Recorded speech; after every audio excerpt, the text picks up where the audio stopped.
lasers. Hello, low, low. Nice that. Do a podcast where you've got like auto tune on your voice. Have you seen that comedian who does it? Oh, it's like, hey girl, where you from? Oh, he's so good, man. I love that so much. It's really cringe he lets at the same audience time. member, and when they talk, they sound like it's amazing. It is a little bit cringe. Yeah, no worries. All right, welcome back to the podcast formerly known as the One More Tube podcast. I knew you were going to say that. Yeah, we've had a bit of a stare with the name, unfortunately. They basically discovered that some guy who I'm sure is a great guy because we don't slander. He's a great guy. Yeah, real great guy. All the way from the US of A. Great guy. Yeah, some guy who was a big DJ, I guess, in Ibiza or something, and he has started a podcast which he's gone all out on the gas pedal. Wow, I'm really going American. Wow. He's gone balls to the wall, Connor. This is the problem with social media. Everyone uses American terminology. Like, I'll be saying gas station next. So this guy is a DJ, quite a big Ibiza DJ, and he started the podcast and is talking about like the prime time in Ibiza when everyone was... Ibiza in the 90s. Ibiza in the 90s, which I'm not going to lie, it looks so sick. Yeah, it would be unbelievable. It looked unbelievable. But anyway, he's bringing on all kinds of DJs and things, and he's obviously given his name and his notoriety and stuff, he's gaining a lot of traction and views pretty quick. I think we saw, when we were deciding what we were going to call what we're doing, I think we did a bit of digging, and I think with everything there's a million bands all called the same thing, and it's just whichever one kind of makes it a bit. 100%. It's that's just everything. And I think that he did some stuff before us, but it had gone quiet. Maybe I don't know, because those guys were Scottish and this guy's not. So I think that one is dead. Like, I don't think that one. This is actually a different new one. This is a brand new. You can tell we've done our research. Yeah. So this guy is like, he started posting some shorts initially on the YouTube channel, which did quite well. Not a million views on TikTok though. Not a million views. Where does notoriety come into it? That's true. But overall, he's like every post he's getting like pretty much over 1,000. He gets traction. You know what I mean? Quickly. Like yeah. And I think that is based off the fact of, if I remember right, I looked at his socials when I found this out this morning, and I think he's maybe got like quite a few 100K or something. So like he was a big DJ. So if you've got any different podcast name recommendations, leave them in the comments. 100%. We are currently looking for some names. Well, there's quite a lot of change and flux going on behind the scenes, isn't it? Because we had an interesting meeting this week. We did. Which I think we've said Can we before. talk about this? It's like a potential plan in the pipipeline. We don't know if we're definitely going to do it, but we might be moving. Okay. We might be getting an actual studio room. Ooh. And offices. An office, a HQ, multifunctional, multi-purpose space in the next few months. 100%. Went to view it, went to have a chat with the people who run it. Yeah. It is a cool gaff. Even if we don't go there, we can kind of plug it a little bit. 100%. Maybe not say the name just in case someone gets in there before us. Yeah, because we haven't actually put our name down in writing yet. That is true. So maybe like with the One More Tune podcast, we won't name it. Yeah. Okay. Because if someone else got there before us and then we wanted to do it, it would be so annoying if that spot had gone. 100%. Yeah. So maybe we need to earmark that as best we can. Basically, like a creative space with loads of modular little offices and stuff. 100%. So yeah, amazing start. Flux going on. Everything's in chaos. This time of year, I don't know what it is particularly. It might have been the same last year. It feels like this time of year in 2025, sort of autumn, winter, this changing season, October, November, time has through changes. Yeah. The last 2 months have completely disappeared. Yeah. I've had no track of the time. Yeah, 100%. My life has slipped away from me. Yep. Well, you've got wedding planning and everything going on in the background, which is insane. But it's also like post mad summer, the come down, summer lasted longer for both of us than the bump of work that's normally associated with the summer lasted into October for both of us. Yeah. I think that's a sign of the times with weddings getting really expensive, which I'm now seeing also from the other side. I mean, I've got quite a few in the winter, strangely. Yeah, I've got a few weddings this month and a few next month, which is great. I've got one 3 days after Christmas. In the northern Highlands of Scotland that I'm probably not going to be able to get to, but they've assured me that it'll be fine. Oh, the roads are great. Yeah. They literally said we'll pay for 2 nights to come, so you can come down the night before. Fly you in a helicopter. And I mean, I've looked at the route, and it was something to the extent of around 6.5 hours to get there or something from mine. It's like one way? It's like way up the top of the country. That's like the furthest you can go in the UK, it's really. like, I think without a boat, like a ferry, it's like pretty much... You're going to the Shetlands, yeah. And I mean, I said I would do it because they're paying me a lot of money, and that's a good decider on things. It will move the needle. Look, January is pretty quiet. We know that. This will pay everything I need to pay in January from this one thing, right? So that was a big decider. And also the venue, I can't remember what it's called. It's like a castle, isn't it? Stunning. Yeah. It's like big, highland, mountainscapes in the back. It's just like, wow. And can you imagine it? It would be beautiful that time of year. Can you imagine it in the snow as well? Yeah, it would be absolutely stunning. I mean, I can't. I'm trying not to imagine it in the snow because we don't want snow because I'll end up... That'll make your journey a little bit more tricky there. It's going to be hard to get my speakers on the back of a snowmobile to get to the venue. But you're getting carried with sled dogs up to the gig. That'd be amazing. Like, what an entrance. Lasers. Oh, the lasers. Reverb. Sled dogs. Unbelievable. Yeah, but it will be amazing. But in the gooch, though. In the Christmas gooch. Yeah, I know. It's a weird thing because I'm taking nothing around Christmas. Like, all the Christmas I've got off, be with the family. I'm doing Christmas Eve. I think I've got a couple of... Because Christmas falls on... Is it Wednesday this year? That's right. Yeah, I think I've got a couple of things on that weekend, which is in the gooch, but I think it's just... It might be other private parties. I can't really remember. Right. And then I've got a wedding on New Year's Eve. Yeah. And then January comes. Right. Winter is coming. It is. Brace for impact. Yeah. Need to find some gigs from somewhere. Yeah. January is a good time to sort of consolidate everything, though. 100%. What I've actually been trying to do over the last 6-8 weeks and failing miserably, of getting my ducks in order, I might be able to do in January. Yeah. It's also 7 weeks till Christmas today. It's exciting, though. I love Christmas. My favourite time of year. Is it? It is, yeah. That's cute. I love Christmas because I've got like a very, quite a big, tight-knit family, so everybody gets together and stuff, and it's it's great. And because this thing, as musicians, we never get to go to family social things really because we're always working, so Christmas is one time where I can assure everyone I'll be there, I'm not working, and well, except for that gig that came through on Christmas Day was that real? It was real, yeah. So we get gigs through we've basically all set up a very similar kind of way to get work in using Jotform, which is like you fill in the date, the venue information, sends an email to us so we can reply to it. 100%. Was it Brackley? It was Brackley. Brackley posted one in the group chat that's love to come and play at this party.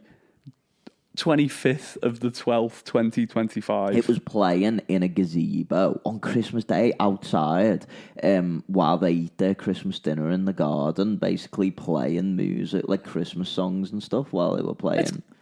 The concept's quite cute. It's hard to imagine what that gig actually just looks like. No one's going to do that gig. It's Christmas Day. And Carlos was like, I'm free. Yeah. I was like, mate, come on. The most available man. Listen, if there's money involved, Carlos will be there. Don't you worry, but mate, you said something there that like prangs with me all the time about how our job is so good in so many ways. Yeah. But the one kind of yawning thing that I can't see past a lot of the time is the missing out on social stuff. Yeah.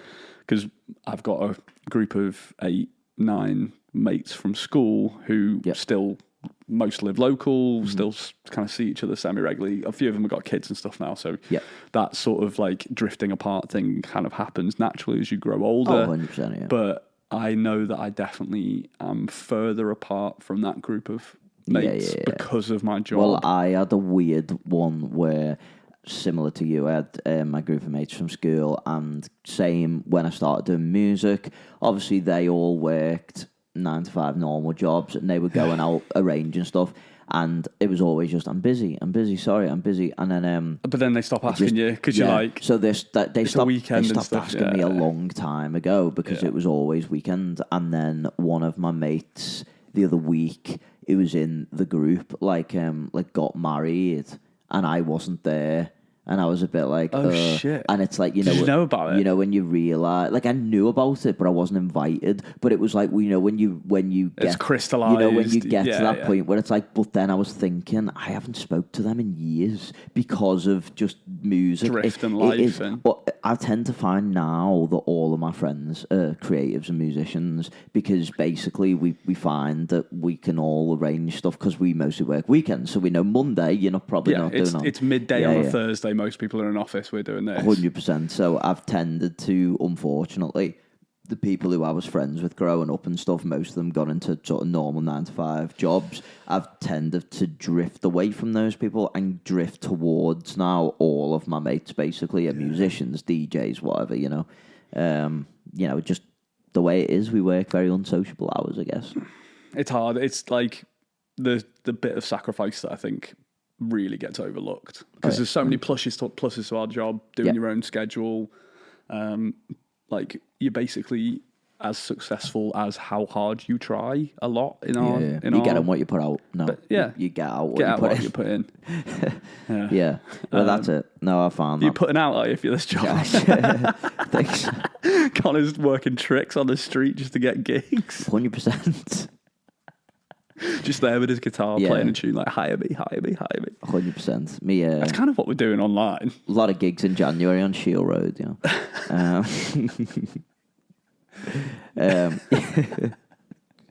Yeah.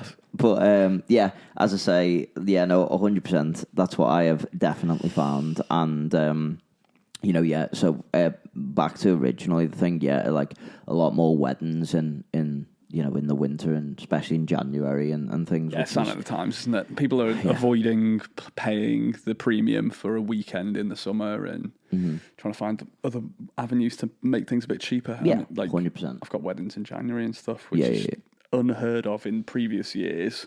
I've just finalised, literally got paid deposit and confirmed for a absolutely sensational international wedding next year. I actually can't say where it is, and I can't say who it's from because signed an NDA. No, the rest I haven't really, because basically this guy doesn't want I know the family, and they don't want the family to know that I'm going to be there to surprise. Oh shit! Okay. So all the family are flying out to this place that's absolutely stunning. And as I say, the family knows where it is. Why can't you give details? Because the family knows where it is, and like if I say, then they might. Oh right. Okay. I mean, I highly doubt any of that family listens to my podcast. Like, do you know what I mean? Like, oh yeah, we heard that on the podcast. Like, probably not. What I will say is, it's a very. If your family knows Connor Farrell and are having an abroad wedding next year. No, because I'm doing quite a few, so it could be anyone. Yeah, but you might not know all of those other families. They might be essentially strangers to you. Yeah, true. Yeah, no, it's a stunning location. Okay. Just south of Benidorm, though. Have you heard of a place called Magaluf? Yeah. Ibiza, man. Oh, I'd love to do one in Ibiza, I've not been asked yet for Ibiza, and I've never been to Ibiza, and it's basically made for me. I love DJ, it's literally like I need to go before I get into like my late 30s and I look really out of place. Do you know what I mean? Like, I don't think we would look like the out of place people who probably, the go home uncles. I don't think we would look like that there. I mean, whenever you go out in town, it is. It's the time of year where all the freshers come out in Liverpool, right? Walk around Concert Square. You do feel pretty fucking old there. Yeah. I've obviously not been out on a student night in town, but I've seen a million things. Particularly Halloween looked it was horrendous. Bad. Everyone was saying they just hated it because like just people sardines in Concert literally, Square. I've seen the videos of it, and I was just like, I couldn't. Can you imagine what it must have been like in the venues? If that's on the street, yeah. I mean, yeah, I would not have liked to have been anyone there, or a doorman there, or a bartender there, or a musician there, or basically anyone there. I didn't see loads of gig footage though. Brackley will have been in the thick of it, you know that. Brackley will have been like, oh god. He wasn't holding it down though. That's like his 100%. Bread and butter. That's his. But like, it looked like the point where you couldn't even really dance. But actually, because it was as the musician, you kind of saved from some. If you're gonna have to be in those venues anyway, you save because you're on a stage, and you got security at the side. You're like pushing everyone off you as well when it gets to past a certain time. Yeah, like they won't even let them near. Like I've seen people, poor people, unfortunately, like they've literally been like tried to come over to me on a stage when I used to play in town. They've tried to come up to the stage to ask me to play a request and just like, oh, do you know this song? And the security have ran at them and like shoved them out the way. And I was like, that's a bit excessive. Like, spear tackle. You know what I mean? I'm not like, you know, Sabrina Carpenter or something, like, you know what I mean? Like, sorry, I got you. The security guard got you confused with Sabrina Carpenter. Wait, I'm wearing salmon pink, you know, maybe. But I wish. What, you wish you were Sabrina Carpenter? I mean, yeah, she's doing pretty all right at the minute, isn't she? Like, you know. Okay. Like career-wise. Oh, right, yeah, okay. You know, like... You trying to say that you're going in for a change or something, are you? Yeah. Yeah. Oh, God. A lot of changes going on at the minute. Yeah, everything but behind the scenes. Yeah. Yeah, no, but as I say... you said you had an interesting topic for today's. I do have an interesting topic. Go on, hit and me. This is going to go on for a bit because I feel like this is I decided to choose this topic on the way because I heard it on the radio, and also because I thought it's really big at the minute. Everyone's talking about this online. Maybe we can recreate the Coldplay like trending clip thing, you know. But it's actually something that pertains to our jobs and music and just general life for everybody right now. Is it the Lily Allen album? No. Are you onto that? I am. We'll put a pin in that one. And I've got to say that I feel... mental. Okay, it is. But I want to say something. Okay, let's do Lily Allen quickly and then get on to your thing. Yeah. But one thing I will say about these accusations about David Harbour especially... Yeah. So she said it's a fictional relationship, but then it's like naming people and doing voice notes in the songs and stuff. Yeah, but here's the thing, right? I believe personally innocent until proven guilty, and I am also very biased that I am a big fan of Stranger Things. So the timing's amazing. Yeah, 100%. Stranger Things amazing press. Or definitely planned by Lily Allen. The press tour for the last season of Stranger Things starts like kind of now as all 100%. This is happening, and David Harbour's had to not go on the press tour. Yeah, I know. But did you see, though, I have seen, which is definitely put me a bit more into doubt, is literally a couple of days ago. Now it's come out that there's some kind of, which is rumoured and not been confirmed, but there's some kind of also things are being filed against them on set for like bullying and stuff and things. It's one of those pile-on things where everything kind of comes out happens, as soon as someone fires a gun. Everyone else goes. Yeah. But I mean, personally, like I'm not sure. It's class. Like I love that this has happened. Yeah. It's so like juicy. The drama is top class interesting. However, I don't know, it's hard because at the end of the day, we're talking about Lily Allen, who literally was gloating over the fact that she like had an affair or cheated or whatever in her last relationship, and then she's now coming out going, oh no, like this has happened to me, and it's like, what? Like, are we supposed to feel the sympathy? There's now? a bit like, of stink, you know, exactly. But like, also, it's hard because I grew up like massive fan of Strange Things, and that's all I know David Harbour from, really. Yeah. And he's been in a few Marvel things lately and whatever. But like, I grew up with that, and he, like, as I say, like, I've always kind of really loved sort of like. Do you think your judgment's slightly clouded by liking him as an actor? Absolutely is. Yeah, but I also think that's the way of the world. People's judgment will be clouded if they're a massive Lily Allen fan. People's judgment will be clouded. You know, it's just kind of it is, but it's Yeah, I think it's hard. And what annoys me about these things from a PR point of view is, why do they not just come out and address, like say, this is what is interesting, like, why doesn't David Harbour speak with his PR people, whatever, or Strange Things, or do an apology video? No, they're not. Crying on YouTube. Video. Yeah. No, like, what I mean is, like, why do they not just come out and go, these are the claims, like, address the claims and be like, because when you say, I think as soon as you give it, if you respond to it, you give it credibility. And if she's saying it's fictionalized stuff and dramatized and exaggerated, I guess as soon as he, like, engages with it on any level, it sort of concretes her argument. I guess, maybe. But I also think that if someone has accusations made against them and then they don't come out about it looks kind of guilty. Like, come off the press tour. Thing is, deny it.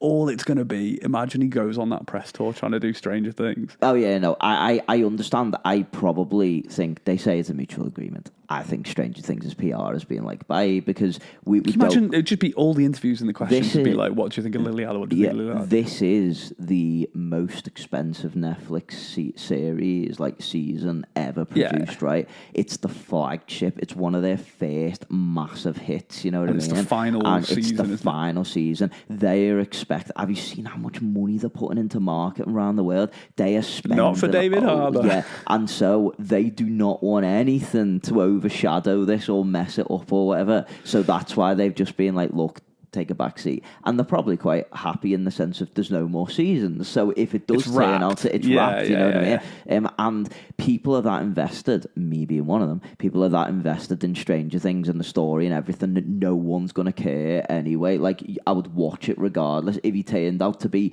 a mass made. Well, no, maybe not. Can you separate the art from the artist? I 100% can. Have you heard Charles Manson's got an album? And it's all like folky country tunes. And it's quite good. Yeah, no, 100%. No. I'm not calling David Harbour Charles Manson, by the way. Yeah, no, I get what you mean. But for me, I'm a big script guy. Like, when I watch something, like, the actors are incredible and the way they deliver things obviously brings emotion. But for me, when people say things in a film, I'm like, props to the script writers. Like, I watch the screenwriting and the screenplay. That's like, I think, because a lot of that emotion, is delivered by the actors, and that helps. But a lot of that emotion comes from the words they say, and it wouldn't work without the structure behind it. So I mean, in a way, I'm not saying, look, there's certain roles that you think no one else could have possibly played that and whatever. But I think, like, in most roles, any good actor can deliver those role, but it's about the script, it's the lines, it's the story that everyone's invested in at the end of the day.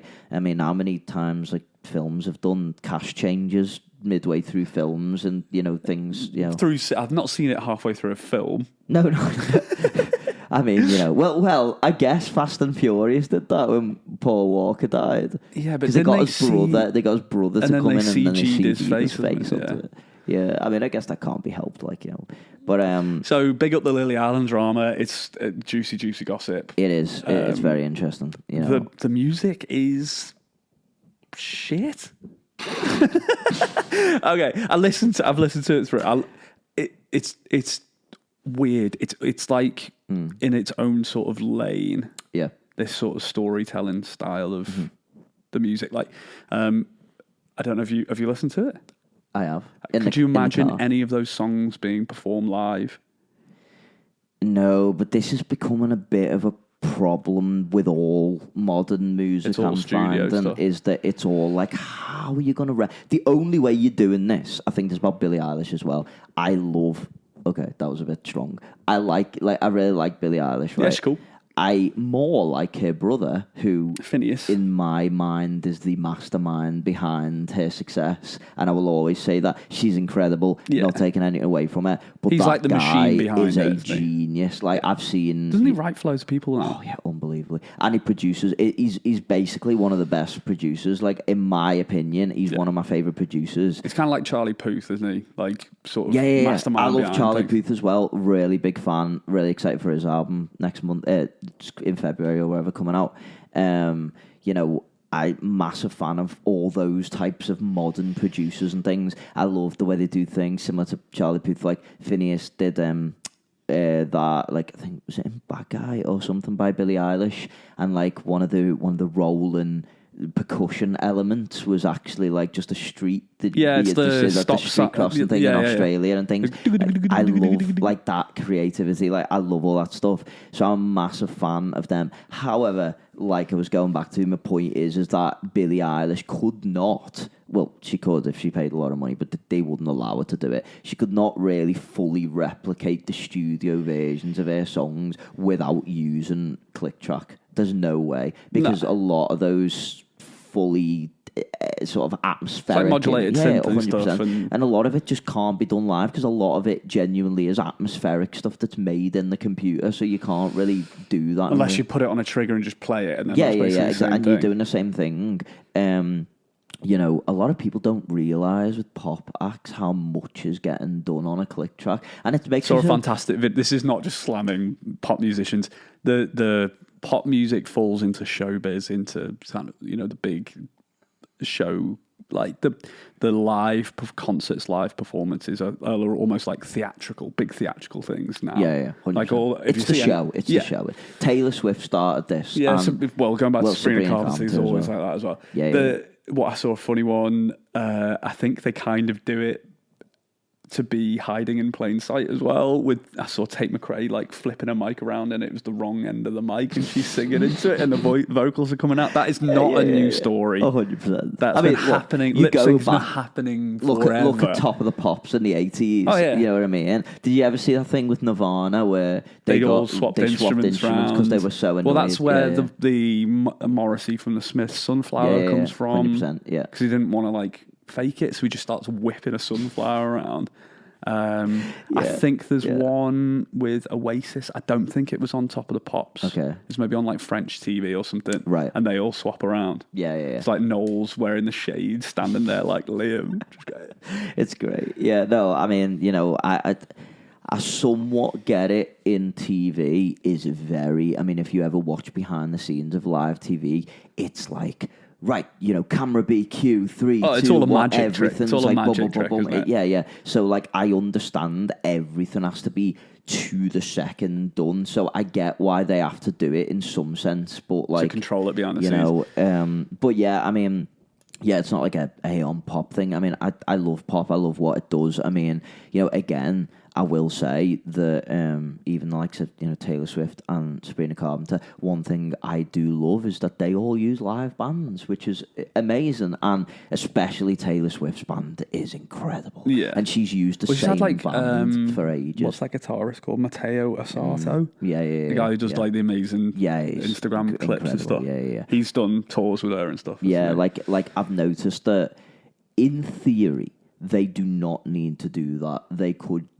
Taylor Swift could sell an arena out playing with backing tracks. I mean, you know, or like a band that looks great and dances, but is sort of half playing. Yeah, that's what I mean. You know, and yet they do use live musicians, and especially obviously Taylor Swift actually does play, you know, the guitar and piano and stuff as well, which is incredible. And as I say, that to me turns the table on all these people say, oh, pop stars are all fake and that. People like the likes of Taylor Swift, I'll always give the due to because she Post Malone. You know what I mean? I love Post Malone as well. Post Malone. You know what I mean? I love the country era stuff. 100%. So yeah. I mean, I don't know, the country, because... There's a lot of people definitely jumping on that bandwagon. Yeah, but he seems to be doing it like pretty legit. Like seems like he's just mates with all the people. Yeah, seems like he's actually and just boys he's not completely changed the sound. He's still kept that flavor. His vocal fry thing's the same. Yeah, 100%. Although if you heard him sing without it, he's still unbelievable. Like he still really can sing. It's more of a effect. Yeah. You know what I mean? The sort of stuttery thing he does. Yeah, but as I say, which brings me on nicely, to be fair. To the main topic of today, I guess. There's two, they feed into each other. Lovely for a halfway point like that as well. You know what? I'm going to refill my... I know we said we're not going to break. We'll take a break. We'll take a break. Yeah, I think so. But I'm going to refill my tea and stick around. We're going to spill the tea. This is going to be very interesting. I think something. No, it's a conviction. It's going to be so interesting. It's something we've never spoke about on a podcast before, and I know we talk about a lot of similar things and stuff, but this is genuinely something that we've never really got into. Okay, so let's get a cup of tea. I'm excited. I'm excited. Hey guys, hope everyone's enjoying the episode so far. Please remember to go and follow us online, TikTok, Instagram, all those places. Like and comment on this. You can book us for any private parties, events, weddings, whatever it is. Drop us a message on our socials. Come see us live. We're playing every weekend around the Northwest. Let's get back into the episode. Should we keep that in? I say we do a competition for someone to name the podcast. Oh no, because then it's going to be like Poddy McPodface. Welcome back to part 2. I mean, if you have any podcast name suggestions, to be honest with you, it's probably going to be just twisting a little bit from where we are now. Yeah. Because it's still like the core idea. So. Yeah. It'll be similar. Yeah, because we've been floating around with this. Sorry, this is a bit inside baseball for some people, but we've been floating around ideas about how to structure things and whether to call things the whole same name or have... sort of departments 100%. Under a different kind of thing. If anyone does watch or listen that knows anything about business structuring, we are open to a consultation. Because it is very complicated. It is. We just got loads of things we want to do, and I think we know how we want to do them. It's just how to implement things in the best way. There's so much in business that goes on that people don't see, isn't there? Even like for a musician, that people think, did they just show up and they play the songs? No, there's so much behind the scenes that people don't know. On talking about things behind the scenes that people don't know about. Yeah. Going on to our bigger topic for today. Okay. Do you want to introduce what we're talking about? So, right, I want to talk about the Terminator. I want to talk about T1000, AI, right? Coming and taking your Spotify streams. Exactly. Yeah. First it's the Spotify streams, then it's your wives, and then it's your lives. Did you watch iRobot last night, that Will Smith by any chance? Oh yeah, like Ex Machina or whatever. Ex Machina. Ex Machina. That's actually an incredible film, I will say. I don't think I've seen it. It's amazing. The ending traumatized me, but it is amazing. It is amazing. So anyway, right. Okay, AI. So AI is big at the minute. If you haven't noticed, if you've been living in literally under a rock, it is basically the biggest technological development in our lives. Maybe. People. We were pre-smartphone. We're a weird generation. Yeah, but the smartphone won't be. Here's why, right? Let me tell you this, right? You mean the thing that everyone has? Yeah. Runs their I'll lives tell you through. why it won't be regarded as the biggest. It's an innovation, but this is what my opinion is. The internet will always be around. That was invented, and boom, right? It's always there. It always will be there. The light switch get turned on. It might develop, but it's always going to be there, right? It's always there. However, the smartphone is great, and we all have one, and great, but we won't have one in 10 years because we'll all have Meta's new smart bloody glass 10 things. years? Well, if it's to be believed by... it might be Gary V. Damn. Anyway, like, listen. Where does Connor get all of his information from? Don't check who he follows on TikTok. Yeah. No, but my point is that, okay, maybe not 10 years. My point is, though, is a smartphone. What does Andrew Tate think about this, Connor? My point is that the, I think it'll be a certain amount of time, there'll be a blend away from it, but I think there'll be almost like some people who like old cars. Yeah. Will maybe keep old tech. But I think that the problem with the smartphone is that all of us suffer from this thing of like, we're always like having to stare at our phones, right? And it's distracting and it's whatever, and you're looking at something all day. Whereas if you have stuff in glasses or whatever, overlaid and stuff, yeah, literally, you're no longer spending 3 hours a day staring at one square. Like one thing I noticed so much is like if you're having a conversation with someone, there might be something that you want to talk about, but you don't know all the information. So you'd be like, "Oh, just give us a sec," and you're like, it's trying to move the conversation along to get your phone out. But getting your phone out is like a comma in a conversation. It's like a signal to the other person that like 100%. We're not both actually now communicating because someone else is like checking their phone. But even if you're checking your phone to have the conversation. Here's the thing. Have you used one of Meta's new VR headset things? No, I think that if I put a VR headset on with the way my brain works, I would just that would be me. So I'd be done. I got the newest one, the Meta Quest 3, whatever, right? When? A couple of months ago. You know me. Anything to do with technology is already. I'm so glad we spend more and more time together because you make some of my mad purchasing history just pale in comparison. Literally, you make me feel good about my really bad shopping this year, this year I've got a Meta Quest 3, right? I got the Switch 2 and I got the PS5 Pro, right? I got all of them, right? And I basically only have time to play on video games like for about 5 hours a week. And every time I have it, I'm like, how am I going to spend this time? I've got a choice of all these brand new consoles. Anyway, the point is that they're all tax expenses. Anyway. What market research could you possibly do on a PS5, mate? Well, maybe I've got a side business where I make audio for video games, and and so I need to do some market research, and obviously, listen. Fine, whatever. We haven't even vaguely started talking about what we were going to talk about. The point is, anyway, to round that off, is if you actually have a go of that thing, you just see the future. Like, you literally just see the future. Because the thing is that obviously the 3 has got the full pass-through, right? Mm-hmm. So it's got the cameras. So it's like overlays in your real vision. You literally are just sat there and you can link your computer to it and stuff. And you can put your computer screen as a digital screen, 100%. Like in the real world, and like pin it there. You've got like I could make that whole wall my computer screen on the clock. Until you see it, you wouldn't believe how good it is. But you got like Instagram, because obviously Meta own Instagram. There's an Instagram app in the Quest, right? So you basically sign in, whatever you've got your Instagram, it overlays it, but it also uses hand tracking, so you can literally just scroll up and like things in accidentally. You know what I mean? Yeah, like, but it is insane. Like, anyway, and the point is that's why when I seen that, I was like, whoa, phones are like, to talk in the Gen Z lingo, like phones are cooked, man. No, but you know what I mean? Like, our relevancy score has just gone down. I'm so bad with self-discipline around like screen time management and stuff 100%. that I not invariably change where all the apps are on my phone. Yep.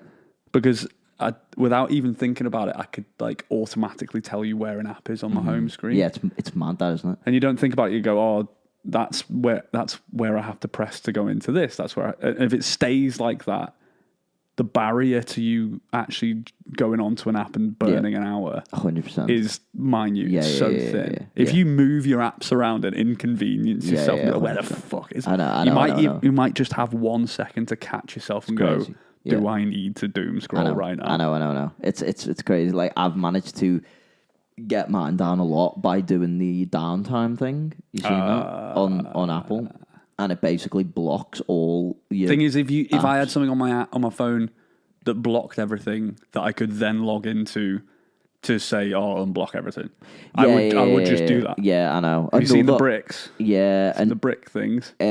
Another one is the trick of, apparently, if you put your phone into black and white, like grayscale, it's less like kind of like interesting to your brain. I know, but that's just shit, isn't it? I know, but then it's like, the reason it's so addictive is because it's all really good and interesting. It's like, why'd you pay $2,000 for a phone to make it black and shit?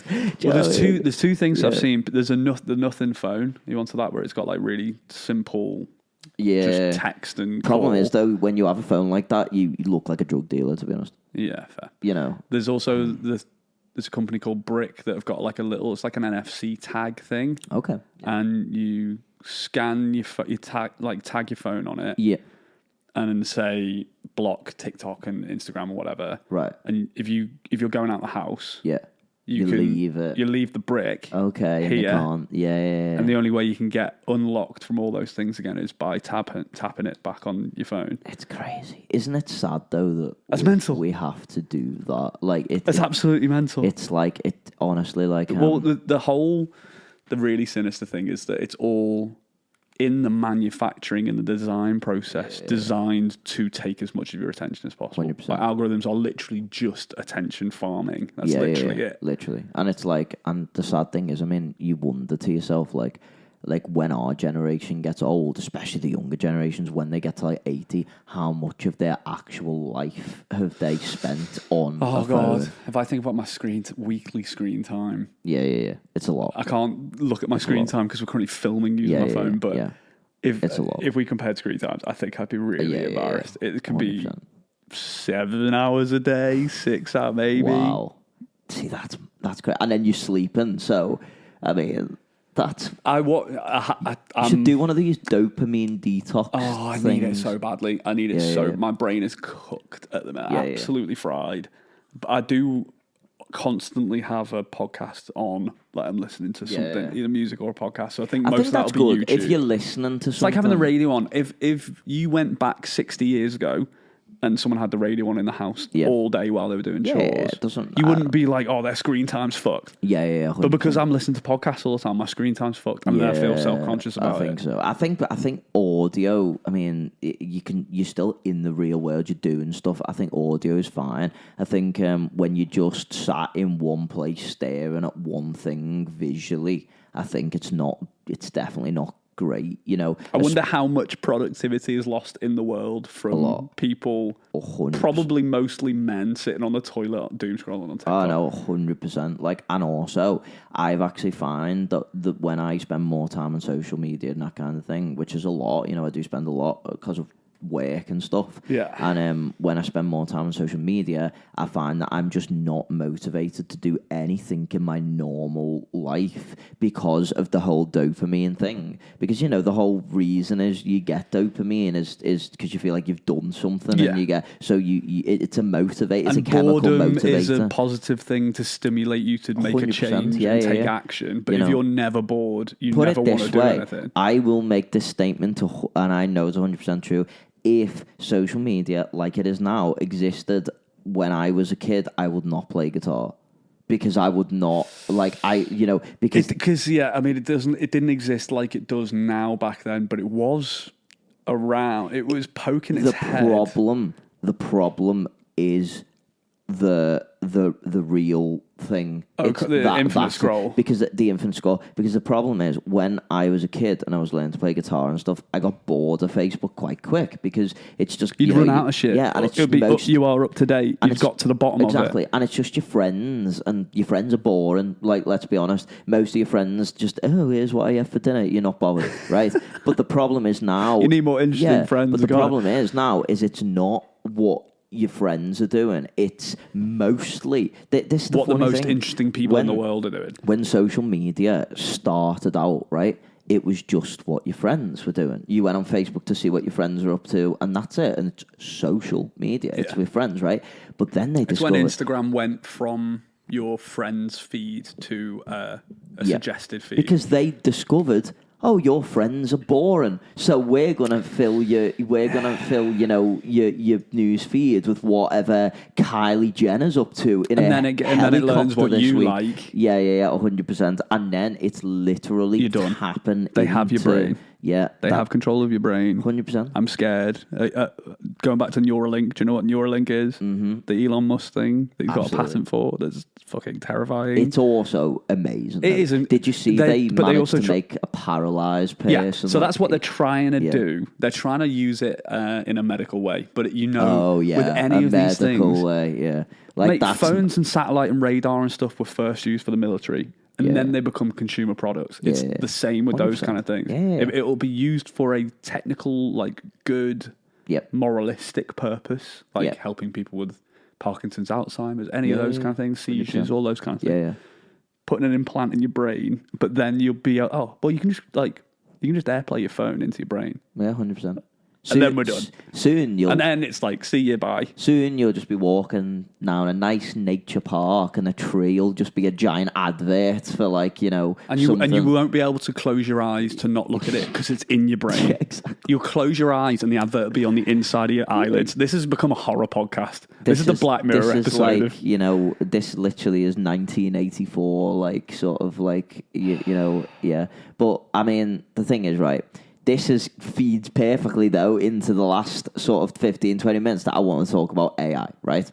So it's everywhere right now, and it is benefiting a lot of people, 100%. You know, I use it. I'm sure you use it for things like ChatGPT. It's great for ideas. It's great for, in our game, it's great for set list ideas. Unbelievable. If you feed ChatGPT your set list and say, can you give me 15 more songs like this? It will, it nails it. It nails it. And I have personally played songs that have been suggested by ChatGPT. Connor now brought to you by ChatGPT. Yeah, right. And I've played songs it suggested and they have went off. And Chat SPD. Like, oh God. Yeah. And I've been like, wow, so the thing is, right, it's very handy. It's also handy, to be honest. Not that I'm saying I do this, but, if you need to reply to a lot of booking things, well, you can run scripts and stuff. Yeah, 100%, You can use it for templates, for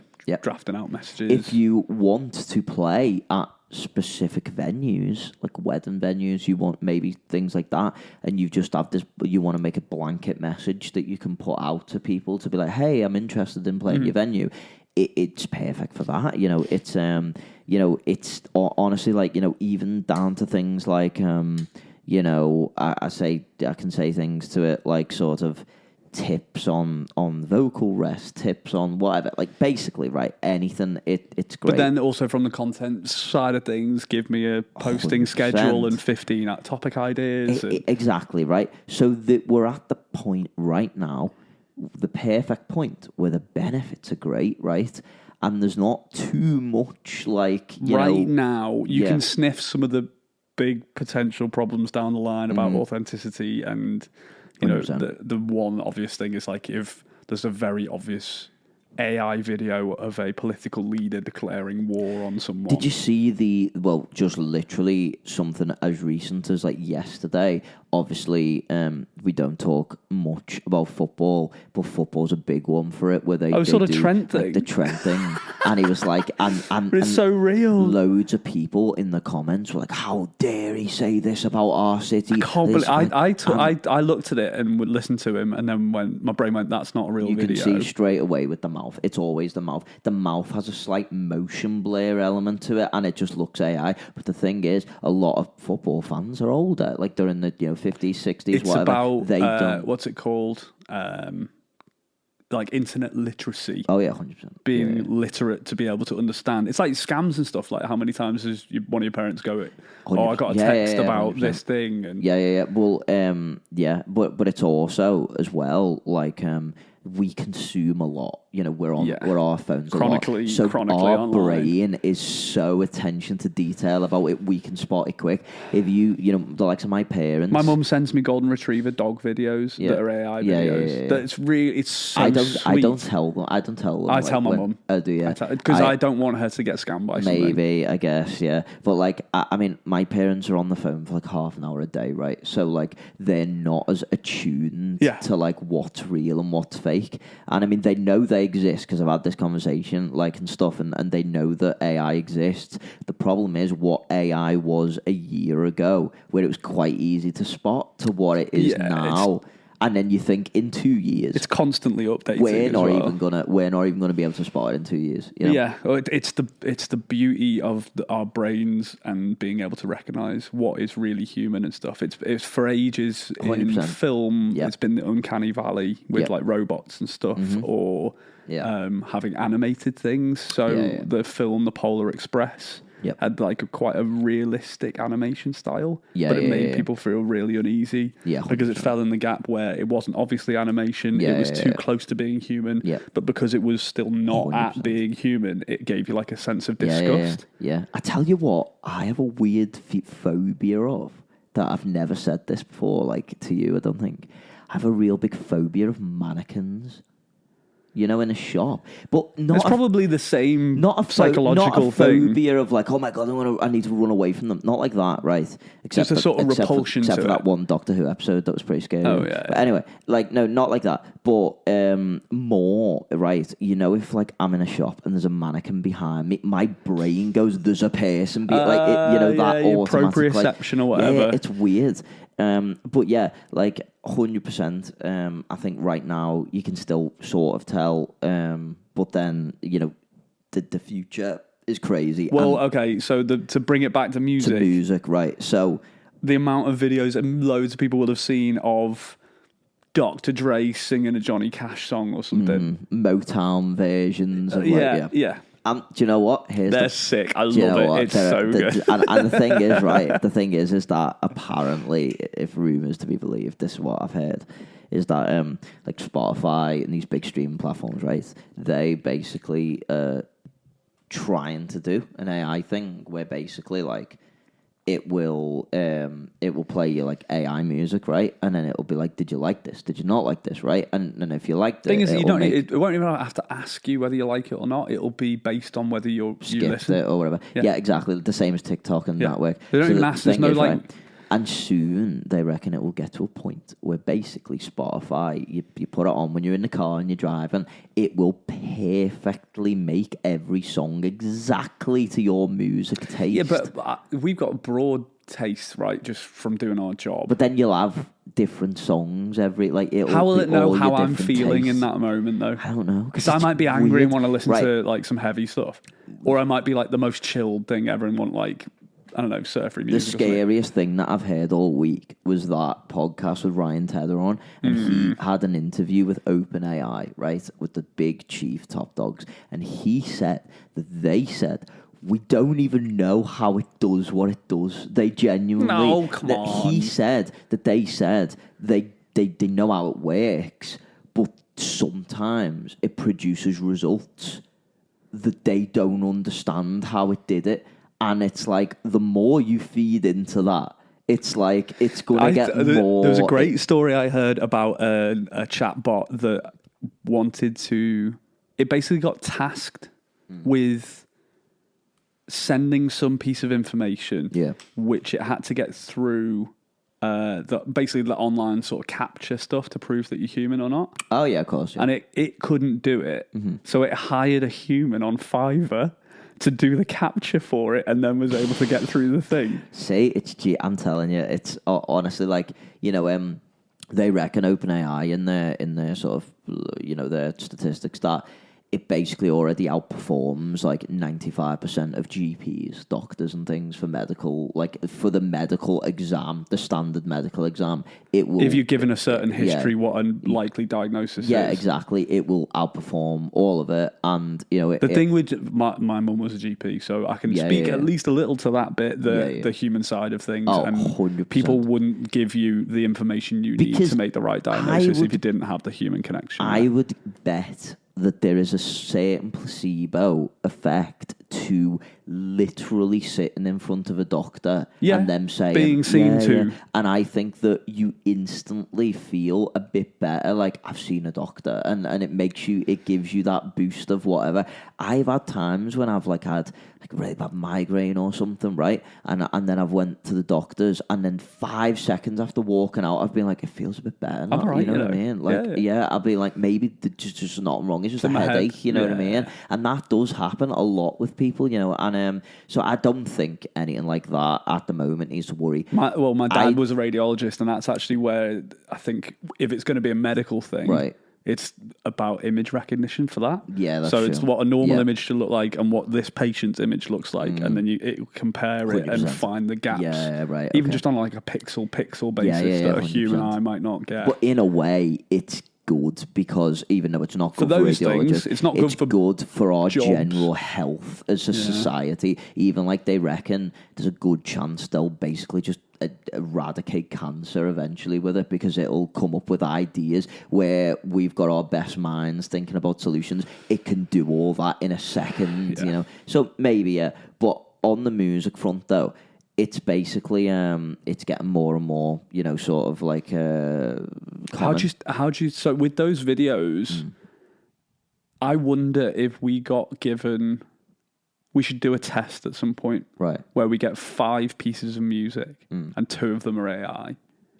Yeah. And it's just random, and we have to try and both figure out which of the AI ones. Yeah. Because we say with videos of like the Trent Alexander-Arnold thing, we can see it. Yeah. And you would think because we're musically inclined that you'd be able to understand it better, the difference between real and fake in the music with us. But I think actually, from what I've heard from examples of some of the AI music, I have listened there's no gap between reality. The thing that gives it away is the lack of humanity in the songwriting or sense of like a story making sense or having a natural emotional arc like a human would produce. Is the writing is terrible, but the production is just insane. Top end, you know, and that's where currently. But I think the more it gets trained on good songs, the better it will be. But then there are also some types of music where the country ones it nails. That's what I mean. It's not bad songwriting. It's more simplistic. I got 100%. My truck. I had a beer. My girl left. All that kind of stuff.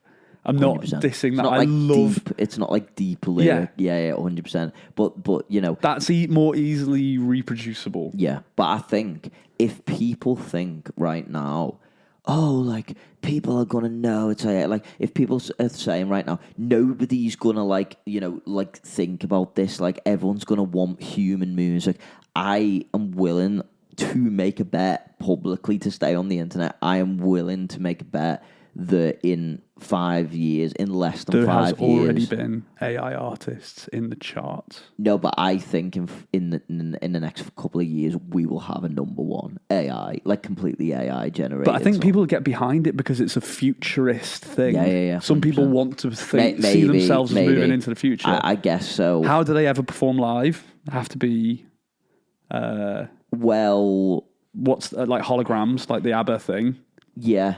Could be like that. I mean, did you see... Gorillas were always like a screen. They were never actually alive. I mean, they were a live band, but they were behind a screen. Did you see that Sony, I think it was Sony, they did a test on... well, this is actually crazy, right? So Sony did a test on like an AI artist and whatever, and they've got like literally millions of views. There's a few bands, there's a few solo female singers I've seen that are... AI and it's like it's an avatar image. It doesn't exist. That's what there's one I saw that looks like a sort of Fleetwood Mac style young band, like a kind of folk 100%. Americana band. And it, for all intents and purposes, they look perfectly real. And the thing is that like they reckon like really big in the next few years will be like AI influencers. Like, you know, that's already got to be a like thing. That. It has to be a thing. Yeah. I've seen things with fully AI like social media characters. I've seen but that. here's a dead interesting one. So a couple of years ago, I was reading that I can't remember the company, a big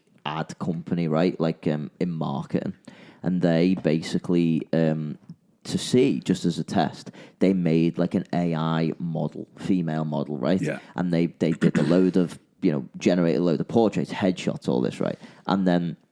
They built up on Instagram a bit of a following for this model, and they then approached brands. They approached them and they literally like managed to get like brand deals. Imagine if it's like, we'll show off your Gucci bag or whatever it is, and like the person whose AI model it is just like photoshops the.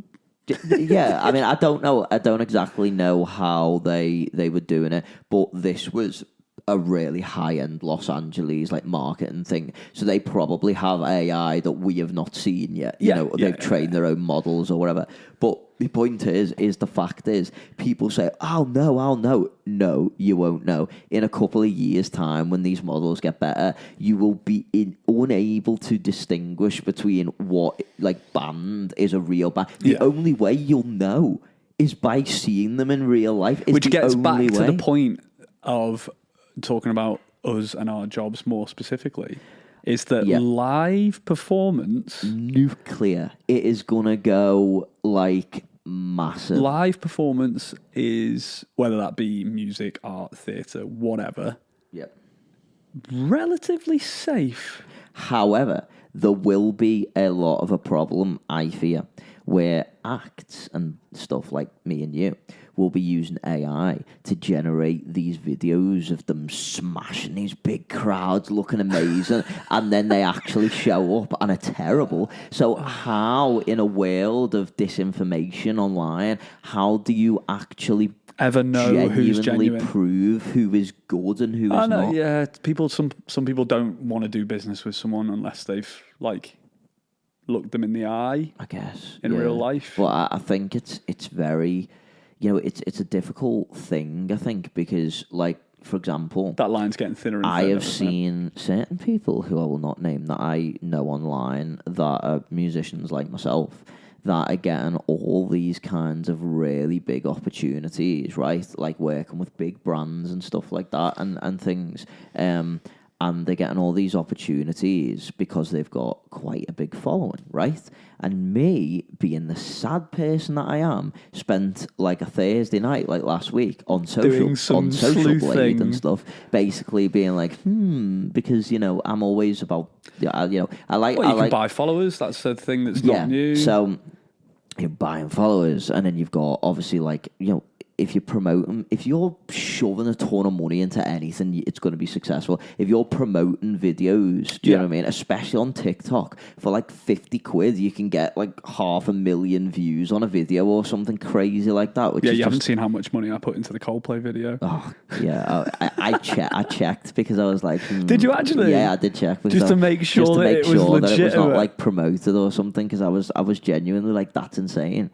As I say, so, like I've seen that. And the problem that I've found is like these said people that I'm talking about, they're not great, right? There's definitely a lot of other musicians I know who are much better than them, but they're not getting half the opportunities and attention that these fake people are getting, because the fake people are putting a lot of time and a lot of effort into making themselves look like something that they're not. Essentially, they're trying to make themselves out to be these big, massive, like, influencer, whatever, and and things like, as I say, I mean, look, I do the odds talk to camera, I'm here today, that type of influencer stuff, I think is fine. But when you get to a point where, it's more when you get to a point where you sort of like, I don't like it when you're paying for views, you're paying for followers, you're in these, you're doing this stuff I've seen people do where, like, if you go on Social Blade, you can track people's, like, how many people they followed each day and then how many people they unfollowed. And what you can see is you see a lot of accounts, follow stuff, people that I know that literally are following 200 people in a day. Then the next day they unfollow 300, and then and then you see that stuff, and you're just like, so all of there's little games people play. I think the thing that always comes out in the wash with those kind of things is that you can tell from how much engagement they get. You can, but also some people are just not good friends. Like, basically, like, no, but, no, right, because my engagement is crap, right? And I can hand on heart genuinely say, like, I've never bought any followers or nothing like that, right? Maybe when I was like a teenager on like a different account or something. Like, I've promoted a few videos to be adverts and stuff. But like, no, I've done a couple of adverts and stuff and whatever as well, like none recently, but and I need to do that again, because I think adverts, they are genuine, and you're a business, you need to advertise. I'm talking about cold hard, just those services that buy bot followers and stuff, right? I can honestly say I've never done that, right? But my engagement is terrible. Like, it really is. Like, I'll put a video out and I know all my friends have seen it and stuff, you know what I mean? But they don't like it, and they don't. You're not pitching to your friends, are you? Exactly. That's the thing. And it's like, and it's so true, that stuff that you say, where it's like, it's funny how people will go and support and like some artist. Yeah, Taylor Swift's new album that's a load of shite. That doesn't even know they exist. But they won't the free even, thing of sharing their mates thing on a story or share or like a post that like their mate's done. And I think to myself, like, I mean, I've got, not a lot, but like, I'd say around 1,500, a bit less followers, right? And yeah, I post a reel out and it's like, probably gets like 30 likes out of 1,500 people that I genuinely know as well. Like, it's not, I mean, most of them, and I'm sure, you always get those spammy ones that follow you over a couple of times. Depends if you use a certain hashtag, you get a certain bottle of followers and stuff. Yeah, I mean, I keep getting followed by like these weird, like, where it's nothing on the account and then there's a link to go to like their OnlyFans or something weird like that, and it's just a body thing and you just like whatever. But yeah, as I say, like, for the most part, as I say, like, I think we both consciously need to work on our content game. I'm going to make this and stuff a as well. big thing about it for myself this week. Schedule and structure. I'm looking for motivation. So this is such a weird. We started today by both saying. It's. I think it's weather. I think it's darkness. It's gloomy, I think it's gloomy. I think it's all those kind of things feed into. It's very hard to be proper motivated this time of year. Yeah, I think hard. So. What I'm going to start doing is, here's the thing, right? A new podcast thing, right? Is what I thought you were going to say you're starting a new podcast. Yeah. No, what I'm going to do is, right, a new thing that I want to try and do in an effort to try and motivate myself a little bit, right? Because I'm so lazy, right? Is what I'm going to do is I'm going to, well, when I say lazy, I'm not lazy when I'm doing my job. I'm lazy in my downtime when I'm not doing my job and I know I should be doing other things and I'm just too busy just on the, multitude of games consoles I've wasted a load of money on. Anyway, what I'm going to do is each week on the podcast, I'm going to try and make some kind of goal thing, whether it be like, use the podcast as your weekly journal. It's keeping myself in so check I can come back next week at the start of the episode and say, so Connor, you finished last week by saying you're going to do this. But Have you done it? Because I hold myself accountable a little bit then, so or it's funny when you haven't. Yeah. Well, and then that's content. That'll be most of the time. But like, so for example, couple of things like ideas like we'll be like maybe okay, I want to lay in a couple of extra songs this week and add them into the set. I want to because look, we're all really bad at that. Like the turnover's so hard. Now I just have played the same set for so long and it always works, and I'm just like, I know I need to learn new songs, but I'm just because there's people I know who like might be local to a certain place that have seen me play loads, and if you come back in and use the same stuff again, then you just like. And sometimes it's hard to be like, it works. Also, like sometimes I like specifically with venues, they'll say, "Oh, we want this type of music," and I'll go, "Yeah, not a problem." And then I will be play your own thing anyway. I'll just be like, "Yeah," and then I'll just be like, I know for a fact that you are like, and I don't mean this in a pretentious way, but you are wrong. And I have done music for a decade, and I know what works, and you don't, because you literally just work in a like. I don't mean that in a bad sense. I mean, like, our job is to be the music curators. The point is that I feel a bartender would get very, very annoyed at me if I said, "You're pouring that pint wrong, mate. Let me come behind the bar and show you how it's done." Yeah. They'd be like, "What a cheeky," you know what I mean? No, pina colada's dark rum, not white rum, wasn't it? So my point is how do they think it feels for us when they try and tell us what to play and do? When it's like, we know of a few venues that have, given out not hard and fast set lists, but a long list of songs and said basically work within this. 100%. And look, at a wedding, I do not mind. It is your day. It's your special day. For the most part, whatever you want me to play, within reason, I will do it.